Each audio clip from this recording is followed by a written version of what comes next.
Coming up, the Brooklyn Nets take care of the San Antonio Spurs at home and one Dennis Schroder. He may not have been the hero Brooklyn wanted, but he's the hero that they deserve. We dive in on his epic debut coming up next. You are Locked On Nets, your daily Brooklyn Nets podcast. Part of the Locked On Podcast Network, your team every day.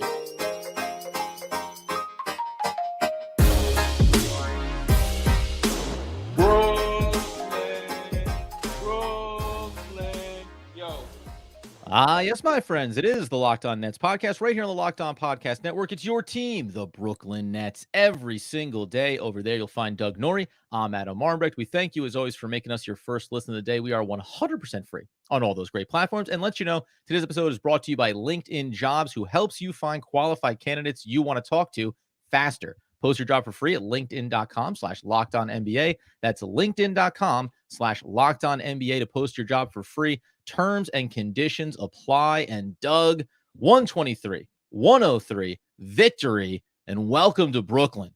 Schroder, the shooter. Spencer Dinwiddie, who? Can't even remember him. Man by that name. I apologize. It is. Look, I mean, post-trade deadline with the first look at the team as it's going to be for the rest of the season, assuming they stay healthy. We're going to get Cameron Johnson and Daron Sharp back here eventually. But, starting to round out to the team that we're going to see going forward. And Dennis Schroder in his first 27 minutes was I mean, honestly, 1-to-1, everything we wanted Dinwiddie to be this year. And just he either couldn't or wouldn't. And it's unclear which one of those was the bigger factor, the couldn't or the wouldn't. But regardless, with Schroder here now, he literally did every single thing that we've been hoping that Dinwiddie would do. Attack opposing bigs, getting to the lane, run pick and roll, pocket passing on drives with rim running centers, running in parallel. Literally the stuff that Dinwiddie did last year and just kind of stopped doing this year. And Schroder, I think, kind of maybe proved that it might have been Dinwiddie's choice and not by design, because I mean, he was honestly, I'm being serious and looking very fluid in the moment. And I don't want to go crazy because I think we have a big sample size of who Schroder is. But in terms of what the Nets needed and kind of needed to stabilize going forward around Cam Thomas and around Mikal Bridges and Ben Simmons and these guys, he might be kind of the perfect complementary piece, which would be hilarious because it might have just been an afterthought kind of trade, ultimately when it's all said and done. But literally could not have had a better Brooklyn Nets debut. Yeah, as a byproduct of wanting to move on from Spencer Dinwiddie because of whether it is age or time or personal decisions, whatever the case may be, the Nets end up with a player that they really need. Listen, I don't even want to make it, I want to go as complimentary towards Schroder as possible here in saying that his natural mentality is what the Brooklyn Nets need, right? Yep. There is this world where Spencer Dinwiddie was always being asked to do a bit more of things that isn't really his true identity as a basketball player, capable of doing it, saw it last year, but then coming into this season, maybe for whatever reason, his own agenda included, just did not want to be dialed in on, I need to push the pace, I need to get into the teeth of the defense, I need to find open shooters. And Schroder, the other compliment I'll pay him here is we just remind everybody that this was a 15 and 12 assist night for Schroder, 6 of 13 from the field, 3 of 5 from beyond the arc. Obviously came in, knocked down his first 3 shots that he took, including 2 from deep. So it was just everything about him stepping onto the court was electric tonight. But he has the mentality, even defensively, and he's a wafer. The Nets got much lighter as well in these transactions at the deadline. He's bodying up against Wembanyama in the paint. He just seems to have the tenacity. We talk about this with Dennis Smith Jr. I think the Nets have needed that to be a part of their identity. And Schroder, at 30 years old, veteran in the league, but this has been a part of who he is. He's a guy that has a bit of a grit to him, plays at a very high clip, at a high pace, and that's something the Nets needed more of behind Ben Simmons, because we saw how Ben Simmons impacted coming back off the injury, getting this team running up and down the court. Nobody else pushes the pace like that until you've seen Schroder tonight. Really easy to do it against a bad team like the Spurs. But again, you could not have a better sample size of what this guy seems to bring from my intention when I step on the court is set up other people first, push the tempo second, and get a couple good looks for myself as well. Only 13 shots, didn't go high volume here either. That's a big difference between him and Dinwiddie too. Dinwiddie still always wanted to get his shots when it felt like it was his time to get those looks. Yeah, look, big time floor raiser off the bench. We've talked about when they shipped Dinwiddie out, they were going to need to get a point guard back simply because there weren't going to be enough ball handlers on the court that could really like punish the defense. They have other guys like Dennis Smith Jr., Lonnie Walker, but those guys really aren't pure point guards, right? They have capabilities. They do different things, obviously, but they have little bits of that in them, but they're not going to be able to sort of just like calm an offense down, again, run high pick and roll, to be able to get in and like just rim run with some of these guys, be able to finish at the basket, which he's done pretty well for his career. Like those are the things that they just kind of needed. And again, like not to go negative on Dinwiddie here, but because Dinwiddie did do those things in years past, he just wasn't doing it this year, and it was the problem. And there was many times end of shot clock stuff they needed to get bailed out. It just wasn't there in the way that we kind of expected. And if he's going to be able to come in here, play 24, 25 minutes off the bench, be able to run the second unit, which it looks like they're going to be able to do. They're able to pair him with Cam Thomas. It's an extra small backcourt, but they, got Claxton out there to be with that group to make sure that there was defense, and you're going to have DFS to be able to add some overall size as well. He's going to be able to play with a lot of different combinations with this Nets team, and they just really kind of need that. Again, we're only bringing the Dinwiddie thing up two reasons. One, I got traded for him, but two, it's like they just needed this very specific thing for a lot this year. Too many times we just saw, too much just Bridges and Cam Thomas being like kind of the only thing. Other teams can just figure that out. They kind of had figured that out. And Dinwiddie had been relegated to sort of just like a weak side corner three-point shooter at times. And that's just like not good enough. So if you're going to be able to do those other things, like you said, push the pace, ball distribute, already feels like probably Claxton's like favorite teammate, right? Like got him so involved on multiple just lobs and just really picture perfect lobs. Even the one that ended the quarter where it was like basically right into the basket for like just the easiest 2 points and assists you're going to get. Like all those things do add up. And I think you could kind of feel the energy on this team make a little bit of a comeback. Soft landing spot with the Spurs, who are 10-43 or whatever. Like they're not a good team, but that's fine. Like sometimes you just need to have an easier matchup to start putting the pieces together to build off of. And that's exactly what felt like happened tonight. Yeah, and again, because it's the one-to-one, when you watch the way Schroder passes, the way he finds players, right, pushes the pace, and also outlets to Cam Thomas on the wing. Cam Thomas getting more open, easy looks in this game. We talk about him being able to take and make really difficult shots, but you want him to find easy ones. And you mentioned Claxton as well. The interior presence of mind to say, yeah, I'm getting into the teeth, but I'm also finding players and putting them in really good spots to be successful. Again, it's just the archetype of the player. Dinwiddie, if he was going at the basket, which he wasn't doing as much, he was trying to finish and not always getting there.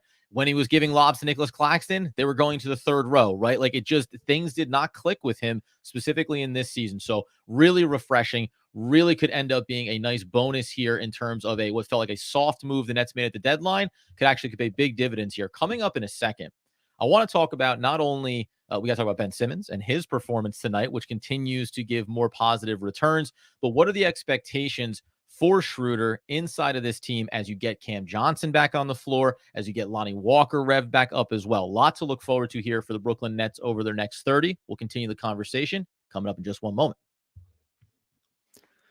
Before we get to that, I'll tell you about our friends over at LinkedIn. Look, when you're hiring for your small business, you want to find quality professionals that are right for the role. So I got to check out LinkedIn Jobs. LinkedIn Jobs is the tools to help find the right professionals for your team faster and for free. LinkedIn isn't just another job board. It's a vast network of more than 1 billion professionals. Makes it the best place to hire. Gives you access to professionals you can't really find anywhere else. LinkedIn does all that while making the process easy, very intuitive. Hiring is easy when you have that many quality candidates. So easy, in fact, that 86% of small businesses get a qualified candidate within 24 hours. That's a day for all you math nerds out there. LinkedIn knows that small businesses are wearing so many hats and might not have the time or the resources to hire. It's just going to make the process as easy as can be for you. Post your job for free at linkedin.com/lockedonnba.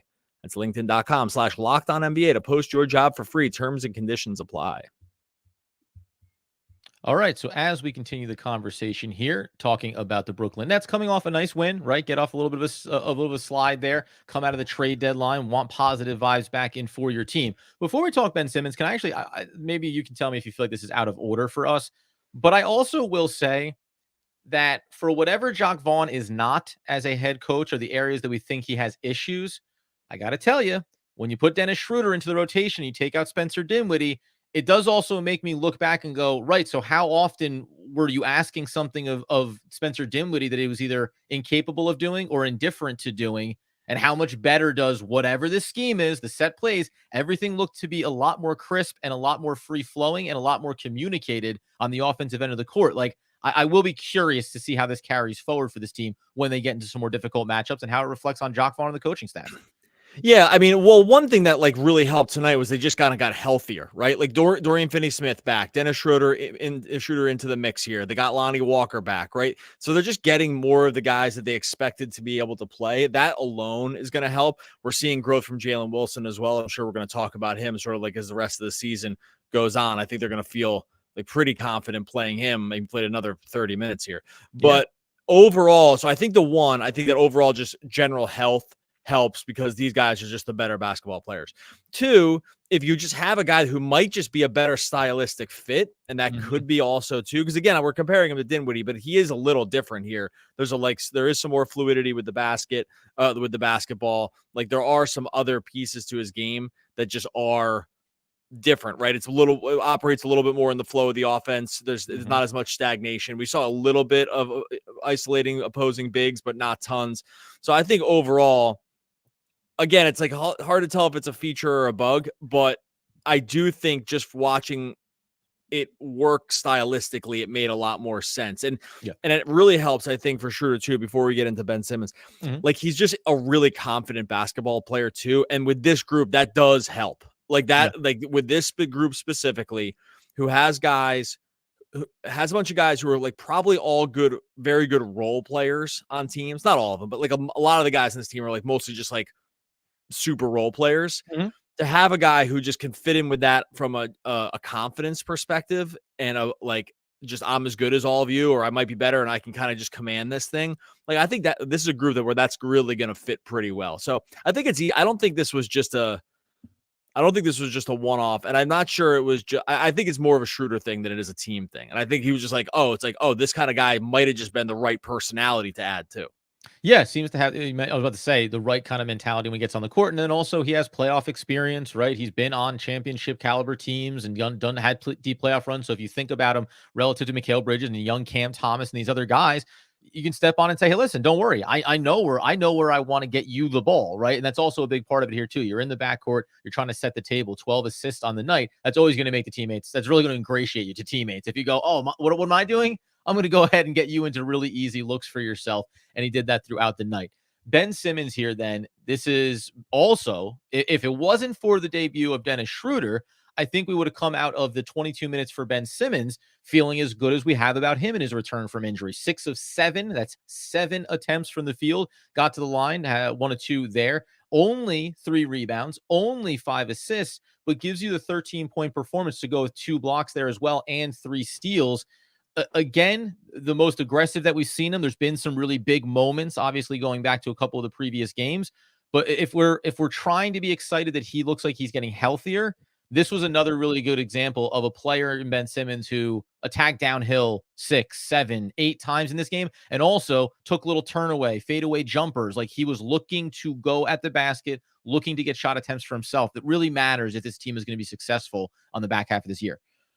Yeah, turn around, fade away in the lane, which we really haven't. That went down, so yeah, really haven't seen that from him. Right, that went in, not side rim, went in. Had one of his more aggressive takes. It was actually ended up being a travel, but I thought it was one of the better takes he had taken. He just where he looked like he was confidently trying to get to the rim to finish over a defender that was on his heels, and he ended up traveling. But I thought, I was like, oh, that's a good sign. I didn't really mind the travel. He did take extra step, but it showed that he was trying to finish over a guy in transition that he knew he was bigger than. I think like those kind of things, a lot of it's transition stuff, but not all of it. And I think that if he can be good, 7 shots in 22 minutes for him is enough to keep defenses at least a little honest, right? And like that's actually we're at the point where with him now, where we're not looking for 14 shots a game here, but we're looking for guys knowing defenders can't play 6 feet off of him because they can essentially play a pseudo drop defense against him because he's never going to do anything while he just does DHO stuff into a single defender and it doesn't really matter, right? Like, so if you can't do that, as a defensive scheme because he might turn the corner and try to finish at the rim on you. Like that's kind of the next piece that to keep defenses honest. And I think we started to see some of that. The turnaround, fadeaway was just kind of icing on the cake, but this was for sure the most confident he looked like getting the basket. And I have to say, like, thank God it was 6 for 7 from the field, right? Yeah. Because we've seen other times where he tried to push this tempo and like this agenda early, and it just didn't work out. It was like 0 for 3s, 0 for 4s, and then he would get away from it. Yeah. So it's so not comforting.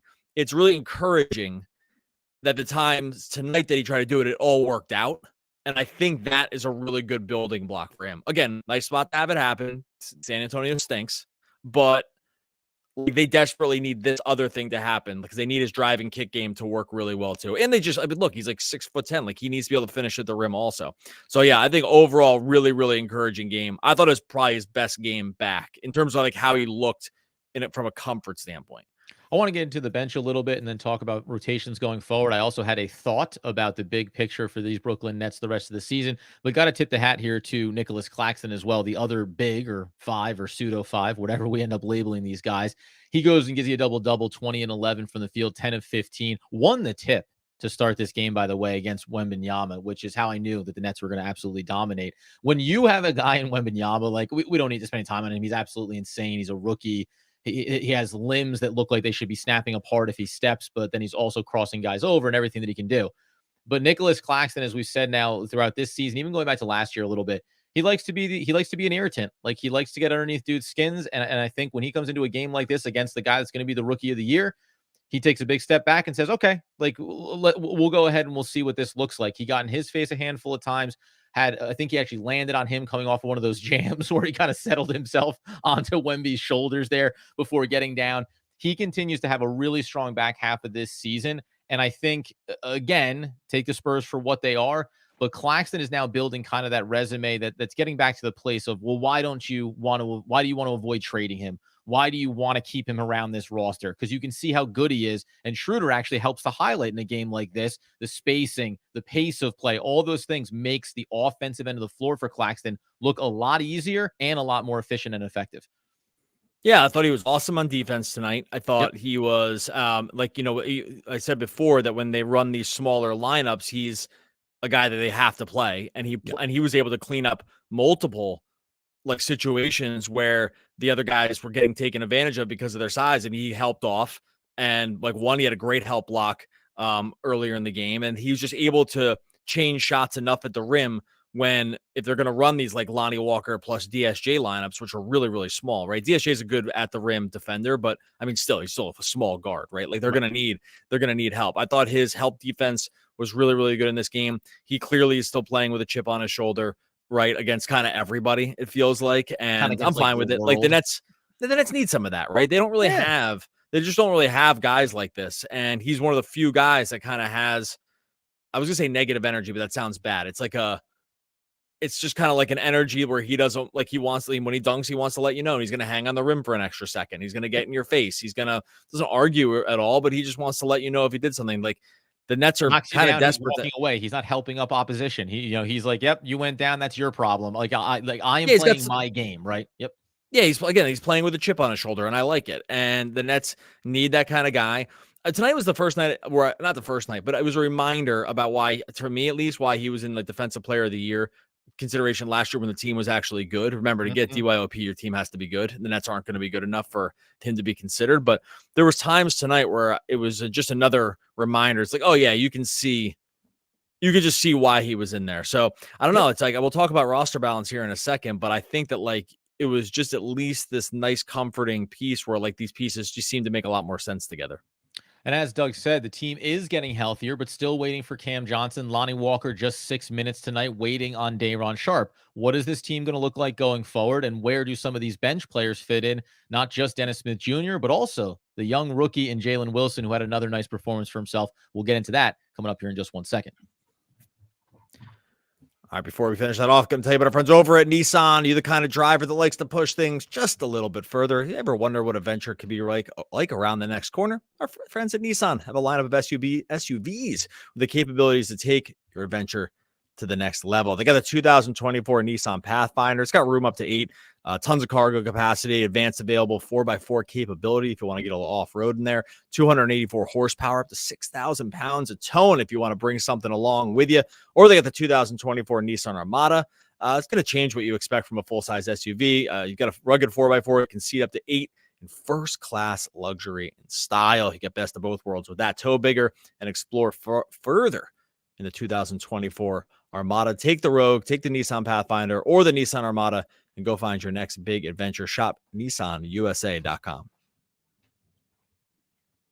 All right, so as we tie a bow on the 123-103 victory for the Brooklyn Nets at home against the San Antonio Spurs, a team that they will see again before the year is over, and that matters in a big way because I do want to set the table for a strong stance that I took ahead of this game over on social media. Before we do, though, the bench unit, we say we're still waiting for Cameron Johnson to come back and get healthy. This made, I think, his 13th game or 12th game that he's missed this season, so there's obviously some concern there, let alone the performance on the court.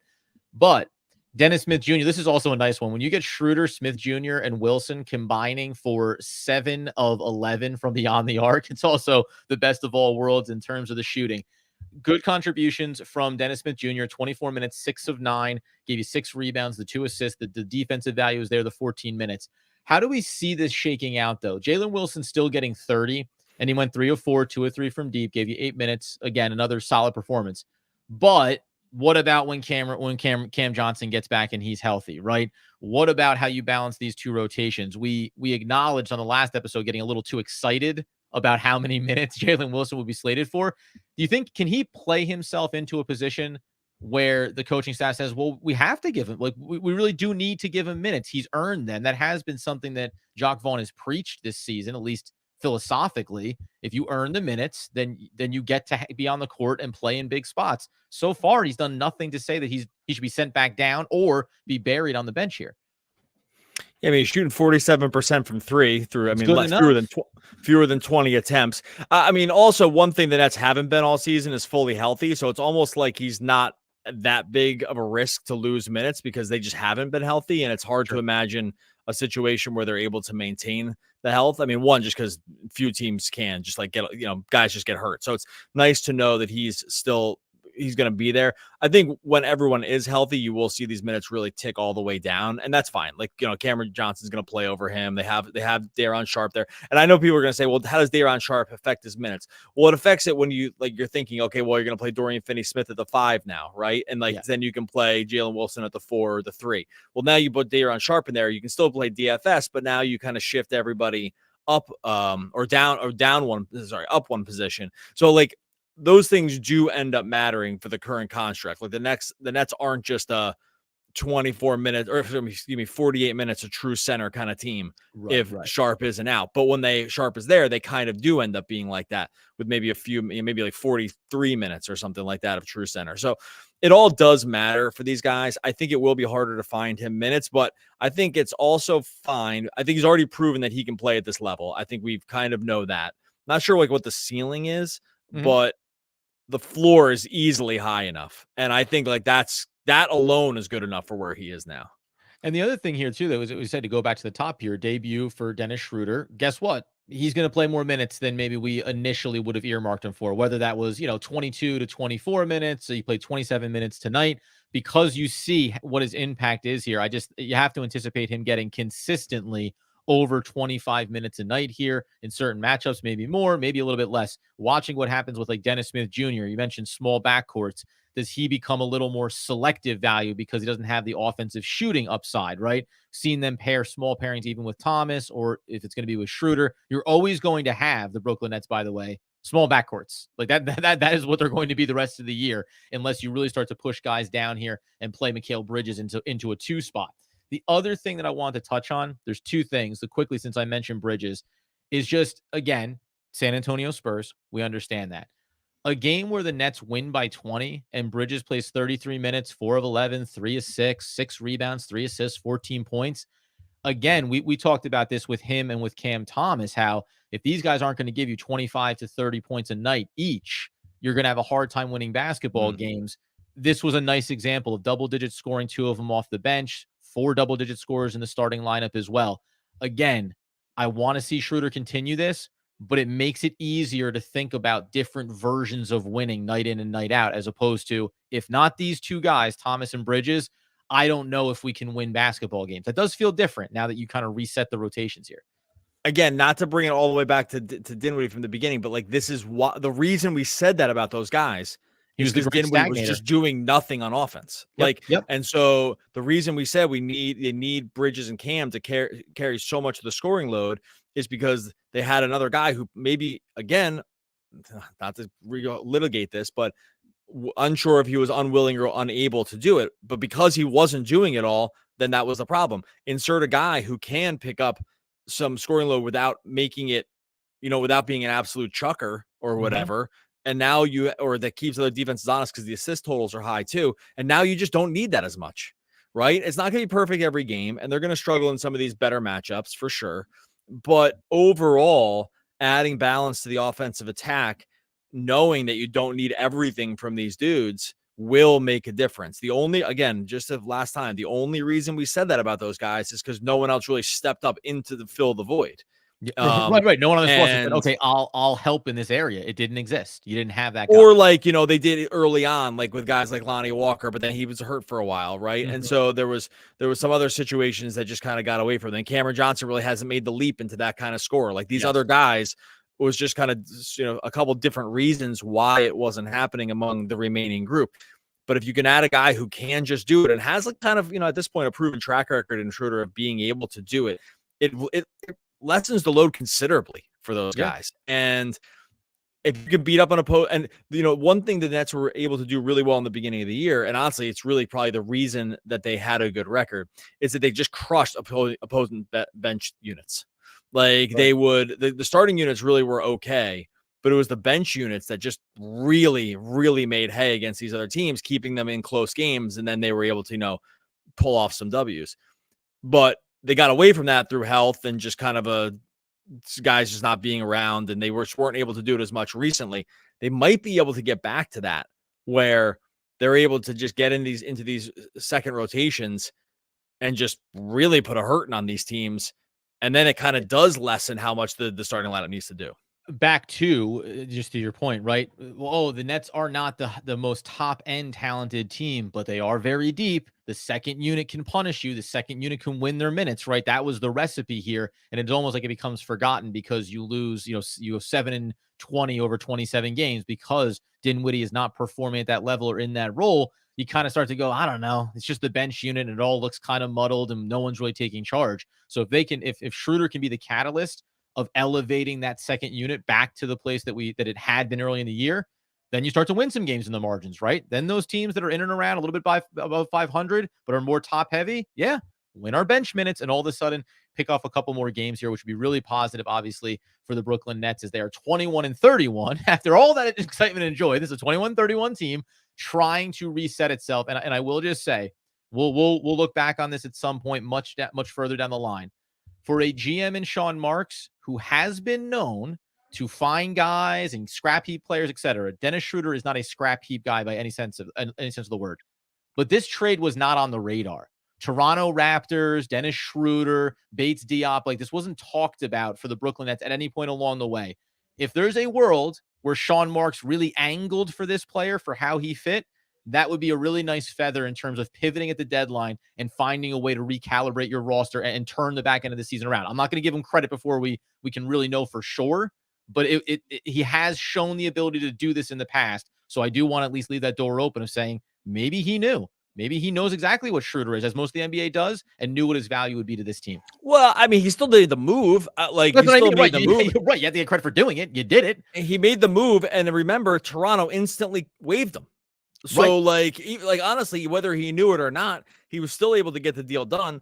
Toronto waived him because they're like another $1.5 million for games played. No thanks, right? Yeah. And so, and that was like literally all it was going to cost them to basically do it, because they still had to eat the salary. And so I don't know, like maybe it wasn't in the grand plan, but even when they made the move, we were able to see it too. Lateral, but better. Like we saw it. We said it right at the time. We're like, this makes sense. They need to add another guy like this, and I don't think it would be this good, but it at least made sense conceptually. And if the alternative was, if you're taking him because again, like Toronto's, you can see why they did it. They're like, well, we won't hit the 1.5 bonus on Dinwiddie's contract, and we'll cut him, and we don't have to pay Schroder next year because we're moving on. We're moving in a different direction. We have other guys, right?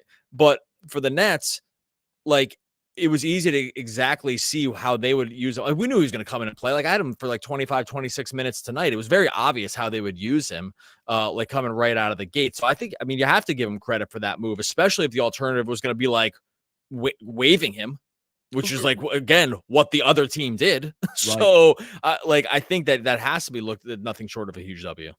So there we go, man. A great debut for Dennis Schroder. A great win for the Brooklyn Nets, trying to get themselves on track. Obviously, they will not be back on the floor until Tuesday night, and that'll start a home and home there against the Boston Celtics. So soak up the vibes now, because we're going to have some tough games ahead, certainly for the Nets, but you take the wins whenever you can. The Brooklyn Nets got a good one tonight.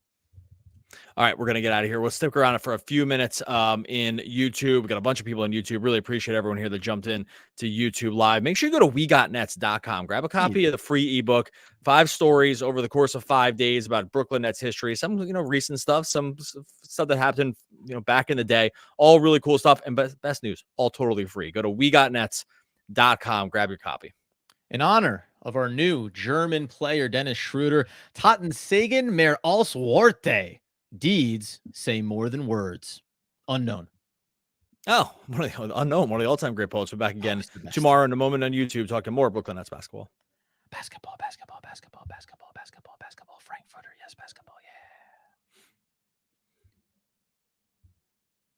Oh, when the post-game podcast ends, the bonus post-game podcast begins. Talking with you, the fans, obviously chopping it up after a good win and an excellent debut from Dennis Schroder. As Doug said, sticking around. Saturday night special. We're not going to stay forever, but we obviously appreciate everybody being in here. And I highlighted a couple of ones here, but I do want to ask you a question, Doug, as I crunched the numbers for the remainder of the season for the Brooklyn Nets. First off, you better believe it, Claude and Marks, we trust. I'd take off the LOL. I believe in him. What a guy. Did the hero's journey, and he's doing it right for us. We also had Patty come in here with feeling good about Schroder taking the point guard role in the last 5 minutes of the game when Ben can't. Actually, something we didn't talk about because this will unfold as we go forward. It wasn't germane to tonight's game. But yes, like the other problem here was closing sequences. Patty 66, very good point. Closing game, lineups, having guys, ball handlers on the floor, guys that can get their own shot, guys that can knock down free throws. That's the other thing that Schroder brings that, again, pre-trade, not just Spencer Dinwiddie, the roster, they did not have this option to go to for late game sequences potentially. Yeah, good stabilizer. That's a great point. I hadn't really thought about that, and that is an excellent point. That he just probably will end up closing games as the point guard, right? Yep. Like if they're worried that Ben can't shoot free throws. So good job. You go ahead. But good looking ahead. Nothing else to say about that. We go ahead and we screenshot that one. You go over to Locked On Nets over on Twitter, my friend, and you're going to see yours. You'll be tweeted out. Little shout out to a fan with a great observation. The other thing, you throw up any other ones you see, Doug. But the other thing that I looked at here was coming into this game and really the back end of the season, right? Because the Nets signaled, okay, we're not tearing this whole thing apart. We're not selling everybody off. So we want to win basketball games. And they're the 11th seed in the Eastern Conference. They have the 4th easiest strength of schedule remaining over the back end of the season. Now, it's hard to look at the next 2 games against Boston and fully wrap your head around that. But I still came back to their under win total was 37.5 at the start of the year. I think 37 wins and beating the Atlanta Hawks, the 2 games that they have on the schedule with them, they probably still get into that 10th seed and get into the play-in tournament when you go and look at the other schedules for other teams. Do you think, understanding 4th easiest strength of schedule, they've got the Toronto Raptors on there 3 times, they've got Detroit a couple of times, they have some real winnable games. Can this team, including tonight, go 17-14 the rest of the way and find themselves in that play-in tournament, which is clearly a goal for this franchise this year? I mean, probably. Like if they maintain relative health at this point, they should at least push toward it. If you're telling me my 37.5 wins is live, like that's all I kind of want to know about too, because I put that thing was so dumpster. That bet has been, that thing has not seen the light of day for months now. Yeah. And if we're starting to crack some sunlight on that thing, I will happily start rooting for. I mean, they need to be really good to probably do it, but I mean, like I said before, the roster's built to at least have a high enough floor to stay in games, they should be able to beat some of these bad teams like they did tonight. And if it's just a matter of just staying mostly healthy, again, huge if for this team, but they could probably even withstand, once Johnson and Sharp are coming back, and their timeline, I think, is in the next couple games. Yeah. Like, I think that they can still withstand another injury or two and still probably be maybe okay. Bridges would hurt. Sure. Cam Thomas would hurt. But outside of that, like, they have enough firepower here, I think, to just like be okay. And that's, that's saying what it's saying, but I think that's where we are. 11th easiest schedule remaining for Atlanta. And then for Chicago, if you even look up one more chain of command, they have the 12th toughest. They're an interesting one because I actually think that Chicago, in spite of being, I'm putting this in quotes, better than relative expectation, I think you're going to see them tumble. I think they made another poor choice by not getting rid of some of their big talent here at the deadline. I had this one from John. Frequent flyer. I'll tell you another one real quick. Yeah. Is that, well, actually, how did they do tonight? Let me check this real quick because they were the game's not over yet because the Sixers look like they stink, and I was wondering how far the Sixers are going to fall. Now they banked so many wins that like it's probably not going to matter, but they've looked. And that's do play them to close out the year, last game of the season. They've looked rough without Embiid, and again, they banked a ton of wins along the way, so it's probably not going to be like this bad, but. I mean, as we're speaking now, they lost to Brooklyn, obviously. They lost to Dallas. They lost to Golden State. Now, some of this was without Maxey, but even now they're fighting for their life against Washington, and it just hasn't looked very good. And so I do wonder about where they're going to end up going. They'll probably be fine. I don't think they're not going to fall over. They're 2-8 in their last 10 games. To your point, what's that? They're 2-8 over their last 10. Well, they've totally stunk without Embiid. Yeah. Like the record is, I think it was like 4-15 or something. It was bad. Now, again, Maxey was out for a few of these games. They played with a total skeleton crew, but like they're back tonight. And I was watching them a little bit before the Nets game started. And I was like, yeesh, like this, it's not Doug Norrie's special. Not great. Yeesh. Well, the defense is going to be rough. And because to your point about, that's like to your point about Nets being able to like, if, some players, but for the most part, even some injuries, it's okay. You don't just replace Joel Embiid, right? Like when you have one of those guys, if they go down, then it dramatically changes the outlook for your season, like a Luka, like any of these high, any of the high talents. Yeah, look, any team that loses Embiid is going to be bad. But I'm just saying that like you can fall they could have an interesting path here. Anyway, that's all. The other one from John, frequent flyer here. Hey guys, hello. Do you see Dennis Schroder becoming or having that Russell Westbrook sixth man role where he can dish out assists, impact the offense, and get the team style basketball flowing? Yeah, I mean, I think that's essentially what you saw him do tonight, and I think that's what he'll continue to do going forward. Like this is what you needed. It's beating the drum here of. It's what Spencer Dinwiddie could not or would not or was unwilling to do. This is what the second unit needs. And it's in a different way than the other player that we praise coming off the bench in Dennis Smith Jr. He just isn't that offensive player. Now, he can run hot sometimes with a couple of his shots. He can get downhill and attack. And he is a facilitator, but you need a little more on ball easily. I wouldn't say this in the episode. Schroder is what? Is he where do you rank him as far as ball handling and facilitator on this team now? 2 behind being like just a pure point guard. I mean, he's the best pure point guard. Oh yeah, best pure point guard on the roster now, right? Which is interesting, saying that he'll maybe be coming off the bench this season. Well, I mean, honestly, that's what he was before too, right? The pure point guard, right? Like, and when I say point guard, I mean run pick and roll, right? Like be able to space the floor enough, be able to attack bigs, right? Like be able to attack off the dribble and get to the rim, like do assists, like be a lob threat, like the things that basically a point guard can do. Like, oh, he's the best one on the team. Now, other guys are better players, right? Like, sure. but they all do different things. Yeah, in terms of pure point guard, I don't think it's even. Is there even a discussion? Is there anyone even close? I mean, who's the next closest guy? No, and the other thing was going to say, like, you're probably right, and and he's growing into that role, quote unquote. But then even facilitation wise, it's like, oh well, Ben Simmons is the only guy. We're like, okay, well, clearly Schroder is now the number 2, and I'd argue they're 1 and 1A just because the different type of player and position that they play, where Schroder can do that, possession over possession with consistency, whereas Ben Simmons, we know, right? It's going to be a little bit up and down in terms of who he's paired with on the floor and the defensive matchups and all those Simmons things. is like a wing transition player he's like a center who's a transition threat. Like he's not, he's not a point guard in the general sense of the word, because again, he can't run pick and roll. He can't space the floor at all. And so he's just not that. But again, I'm like mostly team, like positionless basketball. We just play your best 5 guys for the most part. But yeah, in terms of like that one specific, but you do need a mix of guys that do different things, right? Like you do need a guy who can facilitate the offense, slow it down, take an end of possession shot, right? Like those kind of things. I have the ball in my hand and I can do anything that we want to do on this possession. There's 4 seconds left on the shot clock and I have the ball and I could do a couple of different things here. Like those kind of guys, they don't have many of those guys on the roster. Clash Bandicoot, my guy, man. Happy to have you in here. Great job as always, guys. I know. Appreciate your effort. We know every single time, 8 days a week, sometimes 9. What do you see as the potential for the rest of the season? Fully healthy, can we squeak into the 8th seed?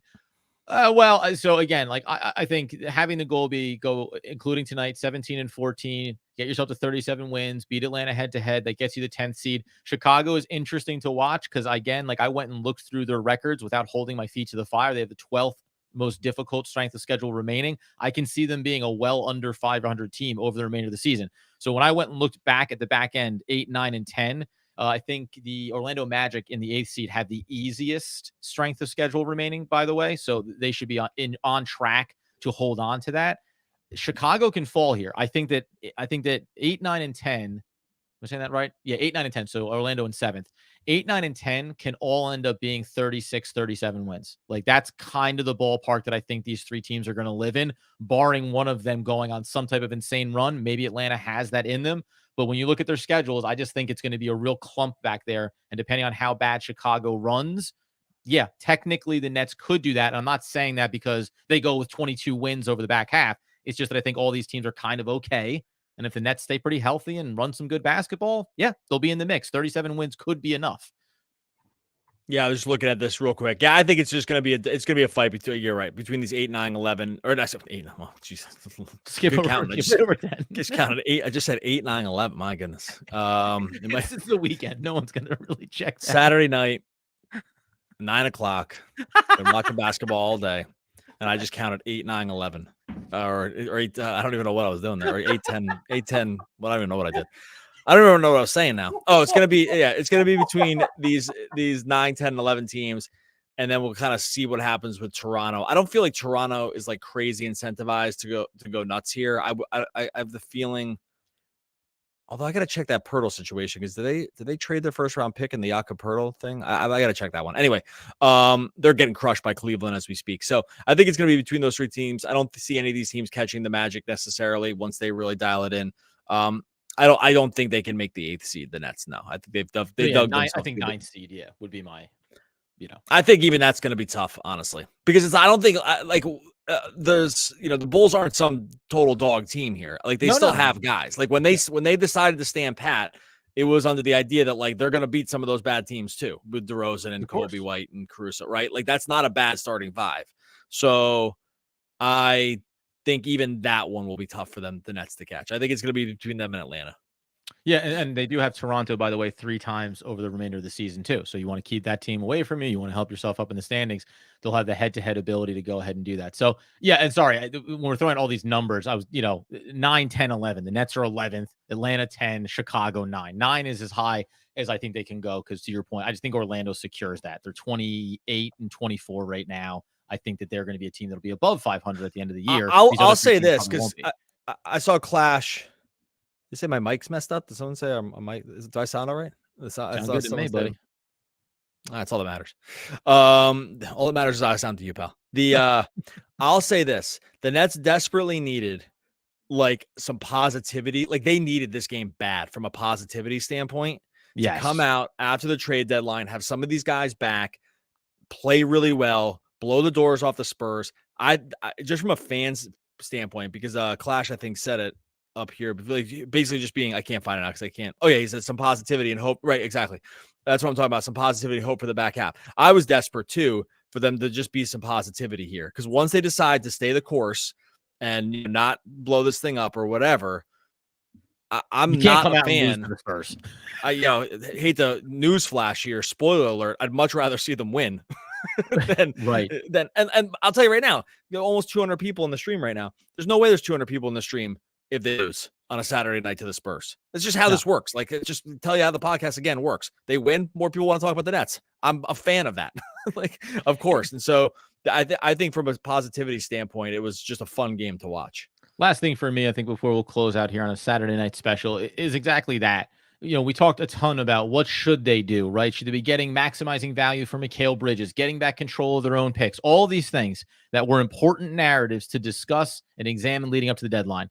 The deadline passed. They made the moves they did. Dinwiddie's gone. Schroder is in.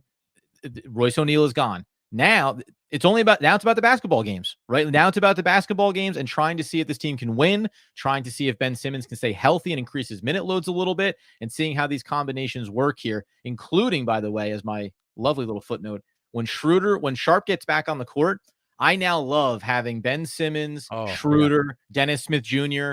Like, Dennis Smith Jr.'s already showed a nice connection with Day'Ron Sharpe as well. The bigs, Claxton and Day'Ron Sharpe specifically, are really going to thrive here with these couple of players now. And you include Ben Simmons when they end up crossing up some of their minutes. And something that we didn't get to talk about, and maybe we will ahead of Tuesday's game, they still kept Claxton and Simmons on the court together for big chunks of time. There was chunks of this game where neither one of them was on the floor while they went with some small versions of lineups, trying some different things out. So there's a lot of combinations that I'm excited about, but that's my focus now, is seeing if this team can be above 500 the rest of the way and carry over some positivity leaving this year, making the playoffs and feeling like you've still got something to play for. Yeah, and the Simmons Claxton combo is more palatable if Simmons can try to attack the basket more. Yeah. Right? Like that's really kind of the whole thing. If he's not going to attack the basket, or if he's just going to go stand the dunker spot or something, or like even worse, what he was doing sometimes last game was just standing like weak side corner three. I mean, is there like a guy you have to guard less? That like is there a guy you have to guard less when he's standing weak side corner than Ben Simmons? And and like the helper can tag like whoever's coming like instantaneously. Like, it just like those things are such a disaster. So if he can be attacking the basket at all, and like I said, I mean, on a per minute basis, he definitely did it tonight. 7 shots in 20 minutes is like right pretty much where he needs to be, probably even a little bit more. That's fine. I think you can live with Claxton on the court a little bit. It's never gonna be perfect. But like defensively, I mean, they really got after it defensively at times this game. Yeah. And so I think like that's what you dream on. It's like, if you have these two guys defensively, you're going to switch a lot of stuff, and that's going to be problems too. And then those guys plus DFS, in the starting lineup, now you're not so worried about Cam's defense, right? Mm-hmm. And you're switching 2 through 5 every time between Mikal all the way down. Like, that's a problem. Like, that should be a good defense. And so maybe that makes up for like what they probably would lack on the offensive end. No, I find it all really fascinating. So Nets win 21-31. Boston coming up next 2 games here starting on Tuesday night. So obviously a big challenge ahead for them, but we'll see. Even beyond wins or losses, can this team start to find some of that chemistry that makes it fun, exciting basketball to watch? Was exactly what we got tonight. All right, we're going to get out of here. Much appreciate everyone that came here. For YouTube, got a ton of people. It's always hard to jump out when we know we have lots of people in here, but go back and listen to what we talked about. Dennis Schroder, thinking about becoming a Dennis Schroder Stan account. What do we think about this? Like, just going, that's just going to be my guy. I may have done that. I think I may have done it tonight on Twitter. I think I may have accidentally turned myself into a Stan account because I just could not stop. I was just. Oh, I definitely did it. I did everything but change my Twitter handle. Like basically the rest of it all lined up. All right, we're gonna get out of here. Much appreciated everyone that came and stopped by. Go grab that free ebook. WeGotNets.com. We're Rosten der Roastet. He who rests grows rusty. Another great unknown. Oh, unknowns. Bringing it tonight. We'll be back again next week talking more Brooklyn Nets basketball.